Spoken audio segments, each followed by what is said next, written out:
for those who don't know about the Long Island serial killer, there was this murderer operating for like 2 decades, and no one knew what was going on. And in this town of Gilgo Beach, and it's like a surf town, and it's known as like the surf capital of the USA. And I heard about this story where they found all these women's bodies, prostitutes lined up on the beach.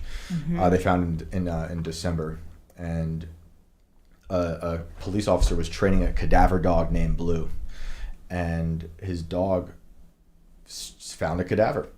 Oddly enough, which is very bizarre that you're training your cadaver dog and then you found a cadaver. But they did, and about 6 months prior, a woman went missing named Shannon Gilbert, and they kind of looked for her for a little bit, but she was a prostitute, shady history, drug use. She did make a 911 call the night she disappeared in this town of Gilgo Beach. And then they kind of gave up. Winter happened, and we cut to Blue, the cadaver dog. And when they find the cadaver, they think it's Shannon Gilbert, but it turns out to be another young woman who was also a prostitute. Yeah. And they were like, oh, that's crazy. Then it snowed. And so they were going to look for anything else, but they couldn't because of the snow. They went back a few days later, and they found another body. And they're like, that one's not Shannon Gilbert either. Then they find another body. That one's not Shannon Gilbert. And these bodies are just lined up perfectly along the beach. Not where people would surf, but on the other side in the bramble, in this very quiet part, off a very desolate highway. Yeah. Ocean Parkway. Ocean Parkway, which is so crazy. So from being from Long Island, I remember seeing caution tape on Ocean Parkway. And like that whole story happening. So I just remember when we met, I was like, very few people know, like, you have to kind of be like a Long Islander to like know that story. It's something's wrong with Long Island. There really is. I think that's one of those places where, so I did this investigation for a few years and talked to so many people from that area, and there's multiple serial killers from this one location. It's also not very far from the Amityville horror house, which is bizarre. And so talking to all these people, one of the people who was being blamed for being the killer was this really strange man, and I believe he had a fake leg, and he called himself a doctor. I don't know if he really was a doctor or not. I forget his name, but he had this weird limp because of his fake leg, and he claimed to have housed Shannon Gilbert at one point before she disappeared. And so people were thinking it's him.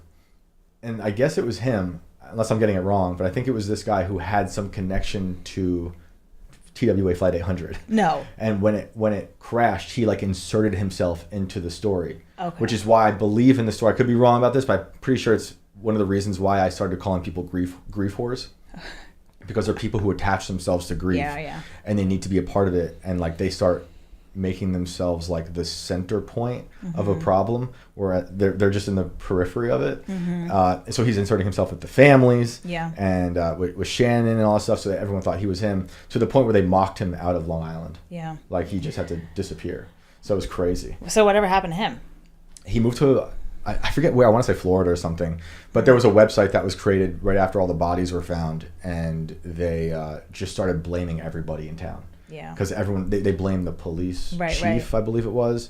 Well, he was also, wasn't he like known for like abuse or something, or he was like a bad guy? So I mean, we'll talk about Long Island, how haunted it is, and hopefully the chat's still here listening, or we're just talking to each other. But the police chief of Suffolk County. Suffolk. She got so mad when I was saying that. Suffolk County. Because Alex was editing all of these the investigations that I would recite.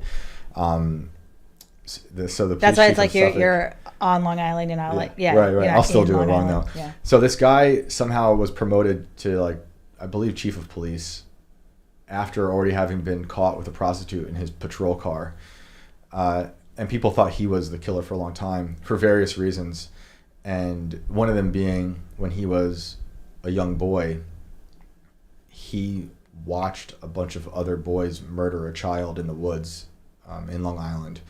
And it wasn't just like a murder, which is horrible enough. He then watched the boys stuff like rocks inside the corpse's mouth.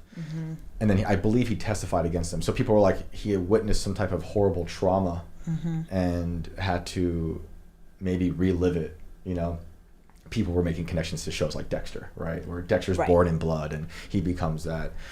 I don't know if that was the case with him, and I'll get to my theory in a little bit about it all, but on top of the prostitute in the patrol car, on top of this really violent history, this like traumatic event that he witnessed as a boy.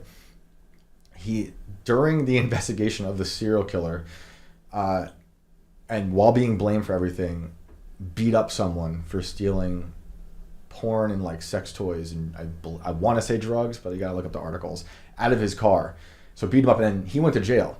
And then they were like, this guy was totally covering up the investigation. It was a whole mess. Yeah. And so every avenue of this investigation I was doing had some problem, whether it was the grief whores, like that fake doctor guy, or there were people, there were like carnies getting involved who had nothing to do with the story whatsoever, but they're like inserting themselves into the families of the victims, being like, I can help you, you know? And there's just no face to the killer at all. I'm talking to psychics who think they can remote view the bodies. And this one guy was like, I've helped the police catch other bodies. But, you know, it's like, who knows with these things. He on his website, he claims this. But he's in like Sweden, you know? But I'm talking to everybody, and at the end of it, you know, the first investigation, there's no answers. My only theory is that I think it's possible that all these people kind of work together. Yeah. I think maybe not even one killer. I think it's this weird, desolate town with these what we now know are possible really deranged orgies that were happening. Yeah, sort of like an underground like cult of sorts. Yeah. And I don't know what kind, but that makes so much sense for Long Island. But there were a lot of very shady people who were involved, and all in this one area. Also, a serial killer who was already in jail lived right there as well. Yeah. From Manorville, which is close. Yeah. And he was like I won't say an architect. No, he was an architect. He was a carpenter. And the FBI like got him by. They arrested his brother, and when they arrested the brother for something, his like blood got put in the system, and the blood matched one of the bodies from years prior, way before Gilgo Beach. And they were like, but it's not him, because this guy I think was like in jail at some point, so it's got to be his brother. So they staked out John Bittrolf's house in Manorville, got like a cup out of the garbage. They're like, that's the guy. Yeah. And it matched. And this is the whole reason like the story became kind of terrifying to me, and why I started writing about it was because 30 some odd years ago, they found a mutilated torso in Manorville in the woods. No other body parts. And then when they discovered these bodies, I started the story with Blue, the cadaver dog, after they found multiple bodies, basically a graveyard. There was a child, there was a woman, there was some guy, like cross-dresser in there. They also found a pair of hands, and those hands, all these years later, matched the torso they found in Manorville. So I'm like, is this the same person operating, or is there multiple people? But that guy was in jail. Right. Who did the torso mutilation in Manorville, and there were bodies in Gilgo Beach that were there, you know, while he was in jail. So like it has to be people sharing a graveyard, a cult of serial killers. So when that detail I read about it, like I have to like figure something out here. I want to like do. You wanted to crack the case. I drove myself crazy. Yeah. I did call the FBI at one point because I thought we found something. Yeah. And then that was when I started talking to a lot of locals who were private investigators, we'll say, armchair detectives. And they were like, these people were like, Long Island is haunted because all these communities are built on like Indian burial grounds. Yep. And they were so convinced that this was the case. Yeah.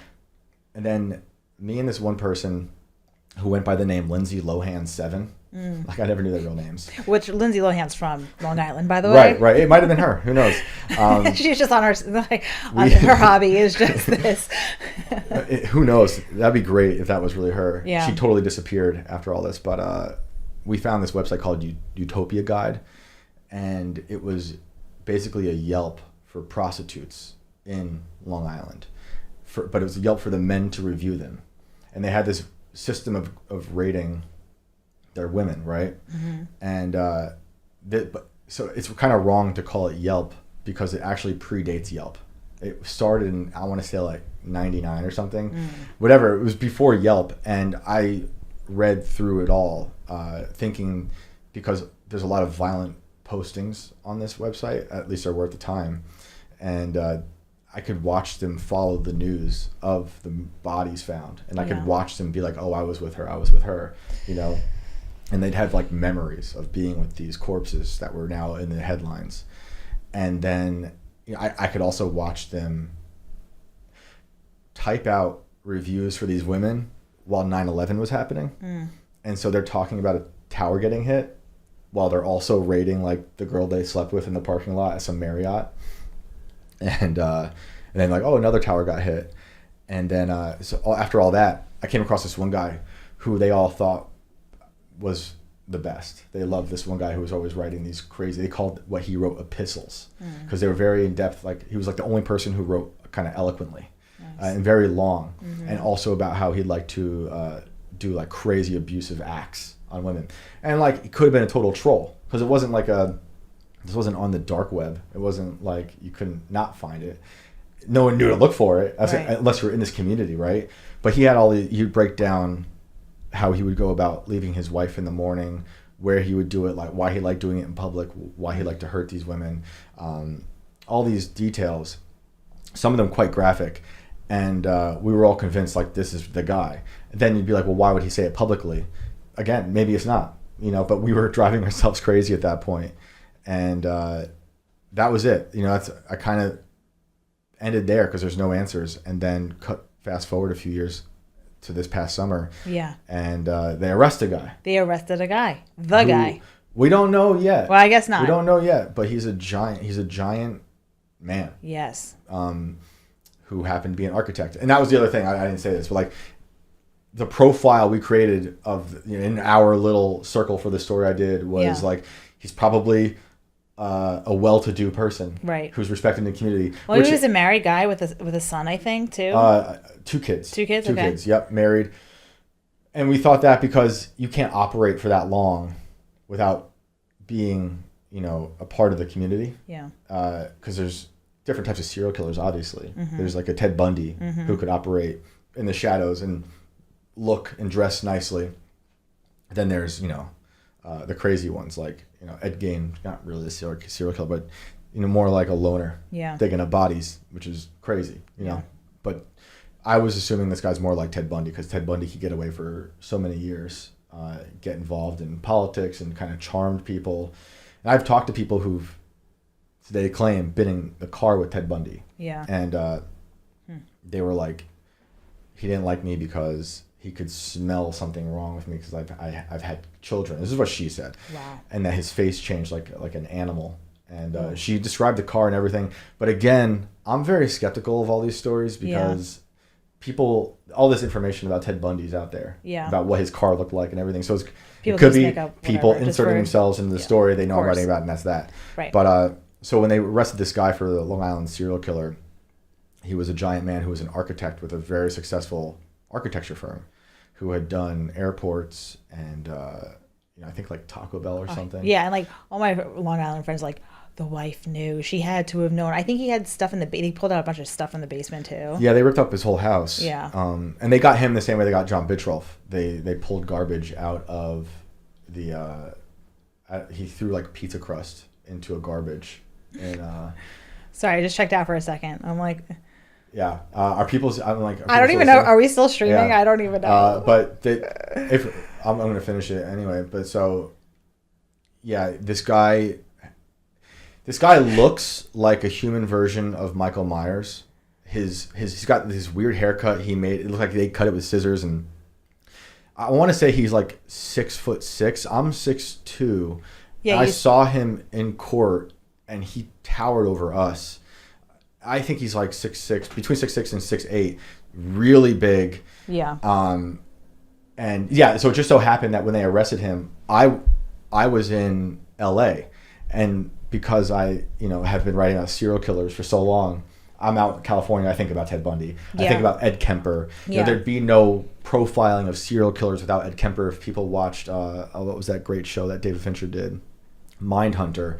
You know, they interview Ed Kemper to figure out how we're going to profile serial killers, which you can find the real footage of that. Like they redid it for the show, but there's actual footage of Ed Kemper, who was another giant man. And I think this guy that they caught in Long Island is very much like Ed Kemper in terms of build. Ed Kemper healed himself. I guess you kind of have to be because you're cutting up bodies and I don't know. Yeah, well, we don't really know what he did, this guy in Long Island, because we know they found bodies, but I don't know if they've actually released the actual descriptions of what they found, because some people don't know if they left them in the house and brought them to the beach. They don't know if he drove on Ocean Parkway and dragged them into the bramble. They don't know if he took a boat across the bay, because he lived across the bay, to the beach and did that. They don't know why he lined them up all of a sudden, why he had these like basic trophies. There's so many things we don't know, but it just so happened. Yeah, I'm in LA finding out the news. I'm already there thinking about these freaking serial killers, because California's got a big problem. Yeah, well, with serial killers, and a ton. And I've talked to so many people who are like family of victims of other serial killers for this story, because those people are also inserting themselves into this story, because everyone wants to be a part of it, because it's one of the bigger mysteries in terms of serial killers up until recently. Okay, I think we can go to Discord when you're ready. Yeah. I'll just finish up by saying it was weird that then I flew home and it worked out randomly that I was going to be back in New York when this guy was going to stand trial for the first time. And I was like, I kind of have to see him in person. Yeah. Because I've been writing about the idea of him for so long. You needed closure. But it's not, because you still don't know. It's weird how they handle the whole thing. We don't really have, hasn't been a trial yet. It hasn't really been. And how random. Like, it just happened. It's been going on for years. It feels very random. Suffolk County screwed up that investigation for so long. Shocker. And people were like, what is going on here? Obviously, no one can do their job. The chief of police right? problem is in jail. Yeah. I think the police commissioner was also put in jail for corruption. Yeah. So they created a new task force, and within like a year, they were like, oh, we just found all this evidence all of a sudden that's been here forever, like a car description. Right. They showed us a belt all of a sudden, and all these things like randomly after all these years, and people are like, okay, and then boom, there's this guy. Yeah. So he's still just a suspect. Yeah. Because he hasn't had a trial. Right. Just because he looks like a maniac doesn't mean he's guilty. Yeah. And everyone there, like, watching the corporate press kind of fawn over him. Like, I wanted to see him, but I also want to see the press react to him. Yeah. And it was just as ghoulish to see the press react, because for a while he wasn't coming out. And I swear to you, the corporate press, the people I was sitting next to in the courtroom, started chanting, "We want whatever his name is. We want him." Yeah. Like, it's like Freak Show. Yeah. And they were literally chanting this. I'm like, you're just as disgusting. And then to bring it back to Ted Bundy, and we'll go to callers, it reminded me of the day they executed Ted Bundy. People lined up outside the prison where they electrocuted him and started barbecuing and selling merchandise. I'm like, it's kind of gross, Yeah. I understand, because he's a monster and we should rid ourselves of monsters, but it's gross. Like, I don't really like cheering on the death of I think there's something upsetting about it. But yeah. I mean, people just want closure. That's all it is. They want justice. They want answers, and after something that's been going on for so long. Yeah, and the story haunts me. Like, the story is personally haunting me for so long. And we'll go to callers. And I hope a prostitute visits you in your dreams. No, I hope not. Thank you, Alex. Okay, you can come visit me. Yeah, you can visit Alex. Please don't visit me. In terms of personally haunting me, is that every time I would finish what I thought would be the end of a story, somehow it would come back into my life randomly through personal ways. So when I opened back up my little story about it, all of a sudden someone I went to college with, her brother is the guy who found one of the bodies in Manorville. So I'm like talking to him now. I'm like, oh, now I have a whole new like aspect to the story. Interesting. Of this part of the serial killer who was John. That was John Bitchroth.